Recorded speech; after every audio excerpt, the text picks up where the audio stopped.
So, I mean, pastors have come under some fire recently. There have been pastors who said they can go and visit God in heaven and come back and take pictures with him. There are pastors who've supposedly raised people from the dead. There are a lot of people who are taking advantage of gullible people in Christian communities at the moment. What is your feeling on this? Because a lot of people are saying, well, this is indicative of the church as a whole. Do you feel that's fair criticism, or do you think that these are particularly bad people who found a way to make a quick buck? Well, definitely those are bad people. It is not fair to put the whole church in, paint them all with the same brush. It's not fair. You know, if you look at all professions, among the lawyers you have crooks. Among medical doctors, you have those who grope patients and all this stuff. So you cannot say the medical profession is wrong because of those few individuals. So even in the church, we have individuals, and unfortunately, what is happening in South Africa with these individuals is that they are copying something that was brought in by people who failed where they came from. Yeah. Cliff, if you can one after the other, these people who have done stupid things in the name of religion, you ask them where they come from, whether they were doing that in their own countries, you'll find that all of them were failures in their countries. I still have to find one who has been successful where they came from. They came to South Africa and they found people that are gullible. Yeah, but does that say something about us as South Africans? Unfortunately, it does. Ugh.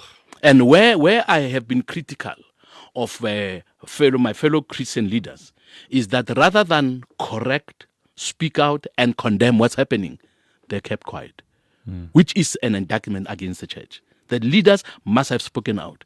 And even now, if the leaders can start speaking out, condemning all these inhuman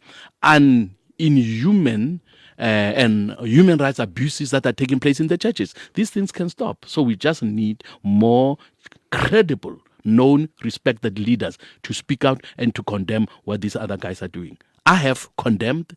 I've gone to the Human Rights Commission to lay charges. I've gone to the police station. Now, going to the Garangua police station was a bit sore for me because I went there. I told the police, let's do something about these people who are feeding people petrol. Yeah, I remember that. You know what the police said to me? No? The police said, the nearby hospital, Garangua Hospital, there are patients there who drank petrol and they're hospitalized. And then the police said, we went to them to try and get statements to make a case against whoever gave them the petrol. And they said, that is none of your business. Stay out of this. This is our pastor. We were not forced. We drank out of our own volition. Wow. So now when you have desperate South Africans defend pastors who do wrong, it exacerbates the problem. Then the police said to me, for as long as we cannot have a witness, a person who's a victim, a person who has been given this, we can't do anything. Yeah. And I found that very, very sad because I believe we must come to a stage where the law should allow a third party to lay a charge of abuse against what they've seen. If the victim does not want to complain, and I've seen the abuse, I should have the right, you should have the right to say, I've seen it. But how far will it go? Because the victim themselves feel that it's okay.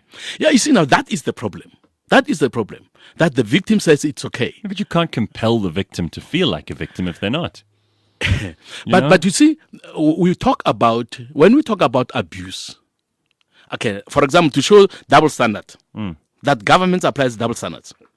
Somebody might see a parent smack their child. That somebody, that neighbor, reports. And what that neighbor reports, what they've seen, the police come and act. Yeah. Okay? The child didn't say anything. The neighbor saw and informed the police. So my question is, why does government apply double standards? Why when it comes to something like this, they act? But when I say people are fed petrol, they don't want to act because I saw it. And I don't want it to continue. Yeah. So it's applying double standards. So I believe the law must allow third parties, when they see abuse, to report that and that they should be able to act on that.